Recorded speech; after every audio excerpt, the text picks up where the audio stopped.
the outskirts of a little southern town, trying to reach my destination before the sun went down. The old CB was blaring away on Channel 19, and there came a little boy's voice on the radio line. And he said, "Breaker 19, is anyone there? Come on back, truckers, and talk to Teddy Bear." Well, I keyed the mic and I said, "You got it, Teddy Bear." And the little boy's voice came back on the air. "Appreciate the break. Who we got on that end?" I told him my handle, and then he began. "Now, I'm not supposed to bother you fellas out there. Mom says you're busy and for me to stay off there. But you see, I get lonely and it helps to talk. 'Cause that's about all I can do. I'm crippled and I can't walk." I came back and told him to fire up that mic, and I'd talk to him as long as he liked. "This was my dad's radio," the little boy said. "But I guess it's mine and Mom's now, 'cause my daddy's dead. Dad had a wreck about a month ago. He was trying to get home in a blinding snow. Mom has to work now to make ends meet. And I'm not much help with my 2 crippled feet. She says not to worry, that we'll make it all right. But I hear her crying sometimes late at night. You know, there's one thing I want more than anything else to see. Oh, I know you guys are too busy to bother with me. But, you see, my dad used to take me for rides when he was home. But I guess it's all over now since my daddy's gone. Not one breaker came on the old CB as that little crippled boy talked with me. I tried hard to swallow a lump that just wouldn't stay down, 'cause I thought about my boy back in Greenville town. Dad was going to take Mom and me with him later on this year. Well, I remember him saying, "Someday this old truck will be yours, Teddy Bear." But I know I'll never get to ride an 18-wheeler again. But this old base will keep me in touch with all my trucker friends. Teddy Bear's going to back on out now and leave you alone, 'cause it's about time for Mom to come home. But you give me a shout when you're passing through, and I'll sure be happy to come back to you. Well, I came back and I said, "Before you go, 1010, what's your home 20, little CB friend?" Well, he gave me his address, and I didn't once hesitate, 'cause this hot load of freight is just going to have to wait. I turned that truck around on a dime and headed straight for Jackson Street, 229. And as I rounded the corner, oh, I got one heck of a shock. 18-wheelers were lined up for 3 city blocks. Well, I guess every driver for miles around had caught Teddy Bear's call. And that little crippled boy was having a ball. For as fast as one driver would carry him in, another would carry him to his truck and take off again. Well, you better believe I took my turn at riding Teddy Bear. And then I carried him back in and put him down in his chair.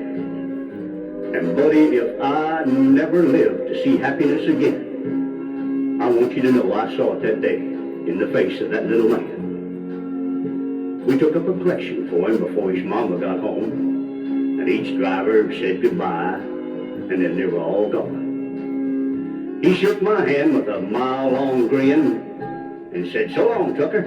I'll catch you again." And I hit that interstate with tears in my eyes.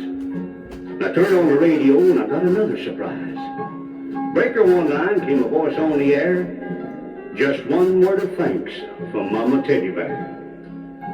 We wish each and every one a special prayer for you, 'cause you just made my little boy's dream come true. I'll sign off now before I start to cry. May God ride with you. 10-4, and goodbye.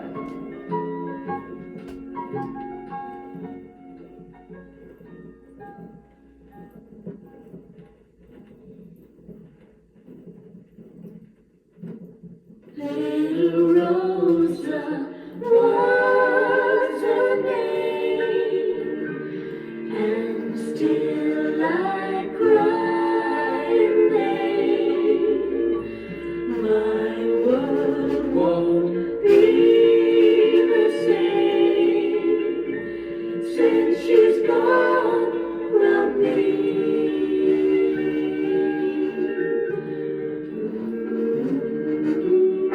gone to visit the grave of a friend of mine. And as I walked through the graveyard, I noticed this man kneeling down by the grave of a child. And in his hand he held a big red rose, and tears were streaming down his cheeks. So I walked over and laid a hand on his shoulder and started to talk to him. And during the course of our conversation, and in his broken English, this is the story just as he told it to me. He said, "Mister, I'm a-walking down the street today and I pass about a big flower shop. I walk in and I ask the man in the shop, I say, 'Boss, how much you for one of the red rose?' And he looked at me with one big frown and he says, 'I want $1, please.' But in a by, a swell-dressed blonde young lady walk in and she says, 'How much you for one of the red rose?' And he looked at her with one big smile and he says, 10 cents. And I said, 'Boss, how come you charging me $1 for the rose? You charging the young lady only 10 cents. And he says, 'Look, mister, you're telling me why you want the rose and maybe I give it to you for nothing.' Then I said, 'Boss, my heart a working man. Working the railroad and don't make it too much money. And I got a little girl, and her name is Rosa. Oh, Rosa's just about this high, boss. Every day when I come home from work, little Rosa come running to meet her papa. And she'd throw her little arms around my neck and say, 'Papa.' And I'd say, 'Rosa.' Oh, but one day, boss, I come home from work and I don't see Rosa. I look her down by the railroad track and I see one of the bigger crowd. I go down and I push in the crowd this way and I push in the crowd that way, and there was at my feet lay my little Rosa. And that's why I want the Rosa, boss. I'm going to put him on little Rosa's grave. The man he don't say it not.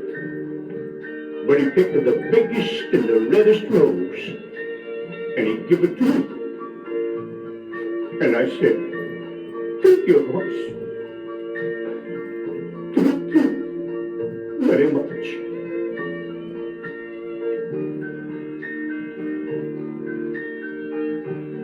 And though she's gone to sea, she's still the world to me.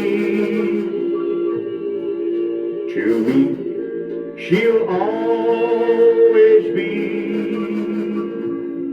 that little girl of mine.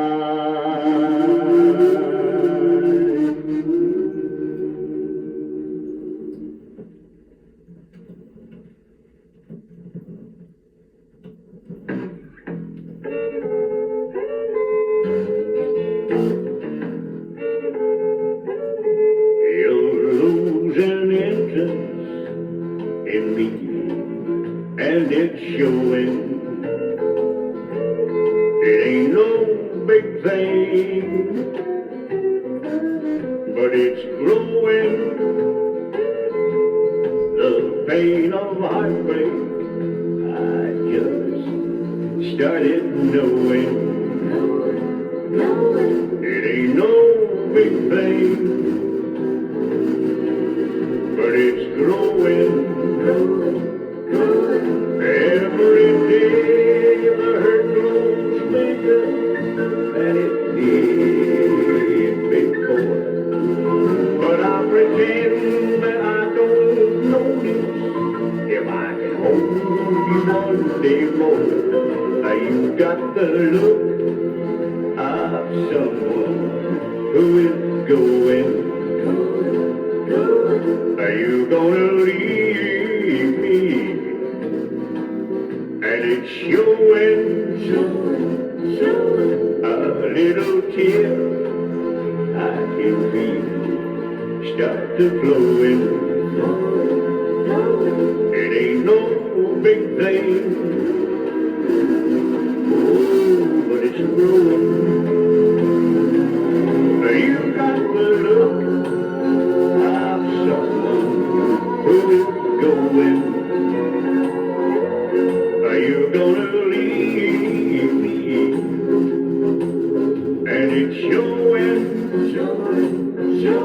A little tear started flowing. It ain't no big thing, oh, but it's growing. It ain't no big thing, oh, but it's growing.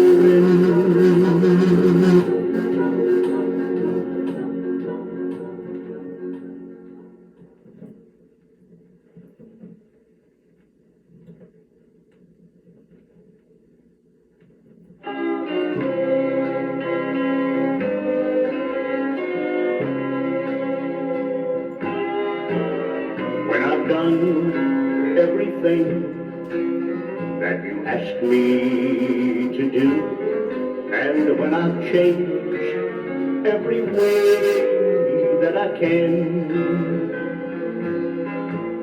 then if that's not enough to satisfy you, then I guess I'm not that much a man.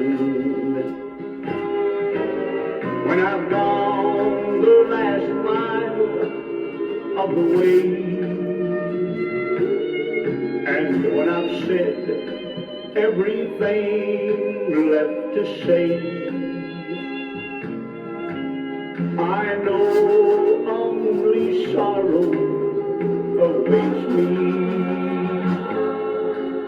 When I've gone the last mile of the way.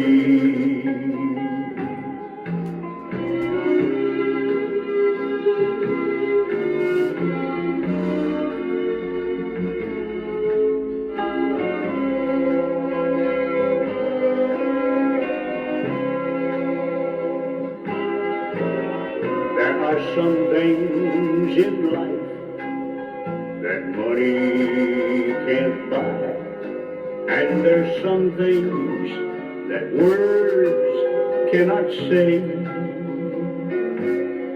I guess I always knew I couldn't satisfy you if I went every mile of the way. When I've gone the last mile of the way, and when I've said everything left to say, I know only sorrow awaits me. When I've gone the last mile of the way. Yes, I've gone the last mile of the way.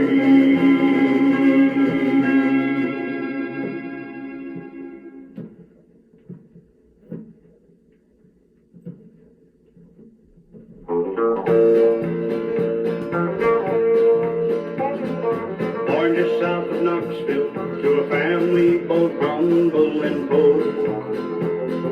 Never asked for anything at the early age of 10. Delivered newspapers door to door. Then when he was in his teens, he dreamed and schemed for finer things, and he finally figured out what he would do. To be a big-time businessman, he went and hired over Hogan Stand and started hauling Chattanooga booze. Soon his pockets filled with money and his fingers sported flashing diamond rings. He had all he'd ever wanted when they labeled him the bootlegger king. He always trusted Stan and Hope to do exactly as we're told. They were hired to drive and not to think. A smooth-talking businessman, and he convinced old Hope and Stan that booze was made to sell and not to drink. That old Spring City ferry never knew what all it carried, but they knew when she unloaded by the banks.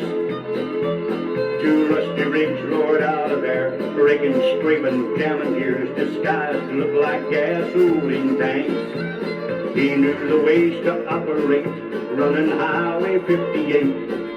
right on into Kingston, Tennessee, to make the sheriff turn his back. He paid that old green Pullman Jack and swapped the load at Junction Dixie Lee. That bootlegger king's fingers flashed with diamond rings, and the lawmen never knew quite where to wait. But they knew it for the truth, for a load of 100 proof, he would flash his old pearl handled 38. Then one day he met a girl, the sweetest thing in all the world. He knew the time had come to change his life, but it kinda hurt to go to church to find the ones that got there first was the same crooks he dealt with just last night. The only thing that they believed is honor among the thieves, and he found a lot of partners on the scene. The choir's mouths were open wide, and that old deacon's bloodshot eyes was focused on that bootlegger king. He said there on the mourner's bench that newborn baby made him think. He knew he had a lot he must confess. He knew enough to write a book with every name of every crook, so he exposed a whole rotten mess. And now he's got his conscience clear, he still don't know the name of fear, though true friends are few and far between.